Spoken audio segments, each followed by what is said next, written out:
Good morning, good evening, whoever you are, wherever you are, whatever you might be doing.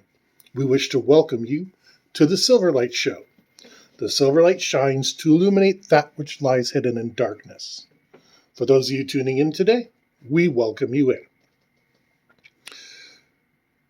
Just like that tree was green a little bit ago and now it's fading into darkness, there's another trend that is flowering at the present time, and I can't wait till it fades to darkness. In Hollywood, suddenly it's a good idea to advertise yourself as having a diverse cast. It's 2023.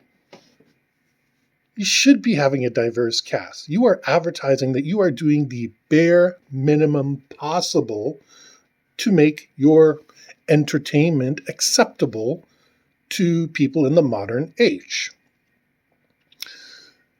Let's look at the NFL for a second. Do they announce they have a diverse roster? No. Do companies announce their diversity? Kind of, but it's more advertising, and you show you show actors of different people sitting at desks. But they're trying to get the company over. They're just showing that as part of what they do. But to come right out and present people with a bill saying, look at this, we are diverse. It's kind of insulting. I grew up, and there's a phrase I think we need to reintroduce to the modern vocabulary. Don't judge people by the color of their skin, but by the content of their character. This has been lost. And why? So that we can reestablish it as a virtue. I was a volunteer for a couple local theater companies. There was never a problem finding diversity. The biggest problem was most people don't know that these little theater companies exist. And that's kind of how you get your start. It's like a stand-up comedian where you go to open mic night, you tell your jokes, you suck, you don't suck, whatever it is. If you're lucky, you don't suck and you get discovered, you get television deals and stuff like that. Theater works pretty much the same way. There's a director and a producer and all that sort of thing. They have an open lineup. Everybody, Tuesday at 7 o'clock. Meet me at wherever, and we're going to audition for pick a play. Pick any play. I have some weird preferences for plays. And yeah, that's just me. But what's a good one? Well, my daughter just came back from watching, Wizard of Oz. And she loved it. Now you tell me, in Wizard of Oz, where you have to cast anybody of a particular race. You don't. You have complete freedom to pick what you like. But this is where the problem comes up. Well, first of all, these people are going to be under so much makeup, it's disgusting. And secondly, these tryouts they're not really publicly advertised. And I don't mean to hold that against the smaller theater productions because they don't have the budget to advertise anything other than the play. Now, that means the people that show up, you're kind of limited who you pick from. And you can't necessarily say, I need a black person, an Asian person, an Australian Aboriginal, First Nations, because none of them showed up. But you can definitely put in more than one race. I guarantee it. Because Indian people love their Bollywood. And they love to go see live and recorded performances. Everybody does. So there's no reason that your cast should not be somewhat diverse. And you know what? It's whoever does the best. That's one area. If you really want to have diversity in society, you have to open up the feeder leagues to get people exposure and into the big time. This is another problem with the coaching sessions or coaching ranks in the NFL. They're not as diverse because a lot of time coaches are the person that was there in high school, college, university. They weren't good enough to make the team, but they were good enough to help the coaching staff. So by the time a Deion Saunders gets into coaching, this other literal wimp who could not step onto the field with him, he already has 10, 15 years coaching, making their connections and stuff like that. This is also true in acting. Well, in the West, let's not forget there's Bollywood, there's Korean movies, there's Japanese movies. None of these theater industries went away. They're all still there. And you know what? That's kind of what you have to do. The old myth of moving to Hollywood to make it big or moving to New York to make it big in TV is somewhat true. But have you ever looked at New York and Hollywood? Yeah, there's lots going on. And there's lots of diversity there. And this is what we forget. The problem is not talent in the population. The problem is in opportunity. Me, as an unknown, somebody who's never worked with me before on the stage. And by the way, I mostly did lighting and sound and stuff like that because I don't really feel the need to jump out in front of an audience. You might get that by the fact I never appear on camera. And that means a lot of this talent is wasted. We had this in the government some time ago, where they more or less were purposely not hiring anybody who fit their standard. And all of a sudden they went on a hiring spree where, from some people's perspective, it looked like they were exclusively hiring minorities. And now it's just accepted. accepted. When you walk in, you're probably going to see the village people, more or less. You know what? I got no problem with that. If I can understand them and they work with me, that's what I depend on. Doesn't matter whether any of those people are behind their race or sex, their ethnicity. I should never need to know any of that in my daily life. I should never need to know that when I go see the latest Marvel blockbuster, the latest Star Wars, latest Star Trek. Should never, ever be an issue. But it's being forced on us, like with Kathleen Kennedy and her campaign, the force is female.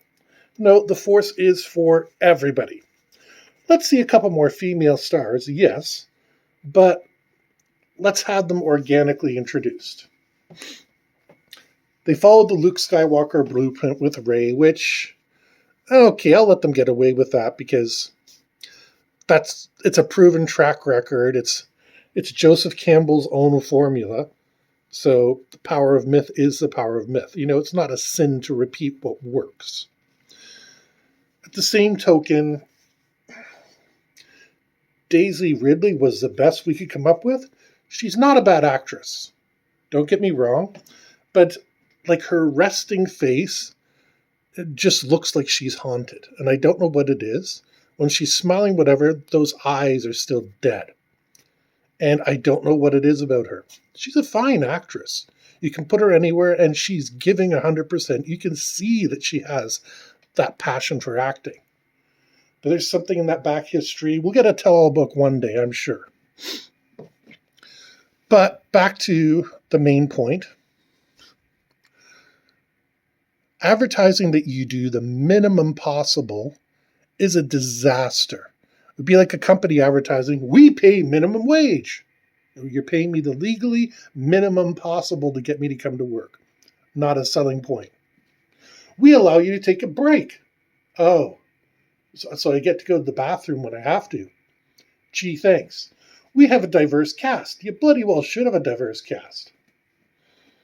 And it should never be a selling point. If it was taking place in rural Alabama, and sorry to pick on Alabama, and you do honestly don't have an Asian person that shows up, okay, you got to work with what you got. But prolonging your search, especially in Hollywood or in New York, in TV or in movies, there's so many people out there Some are famous names, some are establishing themselves. If you can grab a couple of those establishing stars, audition them, and say, hey, this unknown person, they're doing a pretty good job. I like them. That's kind of Hollywood's job. I don't care if you got Benedict Cumberbatch, who I'm just picking on because he's done a lot of stuff that I enjoy. Sherlock, Doctor Strange, what was it, 1917? A lot of his movies are pretty darn good. If you had taken him out of those and put in a different actor who was, you can't really say equally talented because there's people with talents all over the place. But, he's done a couple stinkers. Star Trek II Into Darkness. And no offense to him, he's trying very hard to make I don't want to say a bad situation, but a less than optimal situation better. He's acting his teeth off, but there's so much in there. It's trying to ram pack everything, and that's, yeah. Also, Khan is a villain you want to build up. He should have been the new Star Trek universe's big bad, where you take 2 or 3 movies, then you introduce him. Well, you introduce him little bits, like that movie where somebody assassinates everybody in the second movie. Great. They go looking for him. They find his henchman and says, "You'll never know what's coming." This is a genetically augmented guy. You haven't seen these since the 1990s. Ooh, now you have a hook for your audience. Then you can go on whatever else you're going to do with it.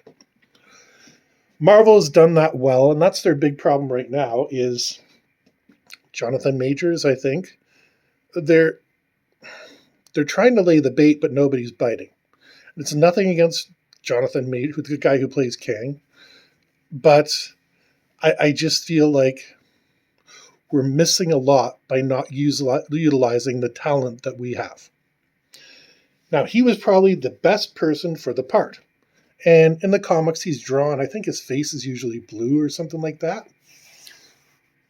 And they just didn't do a good as job of advancing him as they did in the other movies. That's why he's not sticking. That's why the Marvels did poorly on a number of reasons. But again, you got another movie that's advertising itself on a diverse cast. I would have appreciated Kamala Harris, whether that's her stage name or not, I forget. Fantastic young actress. I think she's going to go far. The third Captain Marvel did a fantastic job as far as I'm concerned. Brie Larson, again, I think we're going to get a tell-all book out of there one day. No time soon, but that's just my opinion because she does have the talent. I'm not denying that. But she has 2 faces. The gloating, smiling face and the angry, pissed off face. And it's really tough to make a trilogy of movies based off just that. So let's stop embracing it when somebody says, I'm bringing you a diverse cast. Let's consider that the minimum possible. If I could cast Star Trek right now, or Star Wars, or anywhere, I know there's a telephone in Hollywood that I can pick in the studios that I can pick up and get almost anybody to fit anything I want. Hey, I need a bunch of dwarves because I'm having a scene where it's a bunch of lower people. Or you can do what they did in Lord of the Rings and take the action from varying distances so people look like they're different heights. There's no shortage of what you can do. Modern CGI can do all sorts of stuff. So diverse casting, that's a phrase for the 1980s. Like, let's kick it out the door like cowabunga, radical, stuff like that. Because in 2023, the little bit we have left, we can do better. As a society, as an industry, in all industries, believe me. And you know what? Bollywood, Seoul, and Tokyo, they are perfectly fine making whatever they want because they know their audience. Tokyo and Korea, mostly their own nations, but also more than a few people overseas. Bollywood, oh my god, some of their plots are fantastic. And some of them annoy me, but that's the same as everything else. They don't stress the diversity bit because they know their audiences. And you know what? In North America, we have a diverse audience. So finding diverse castmates should be the bare minimum what you do. Let us not judge people by the color of their skin, but rather by the content of their character. Let's apply this as the bare minimum possible. When an actor or actress comes through, hey, they should blow you away in the audition. With that, we hope you have a fantastic day. If you like, please subscribe if you haven't subscribed already. Like this video, comment down below, click the button because that way you get notified every single time that we upload a new episode. And we hope you have a fantastic day.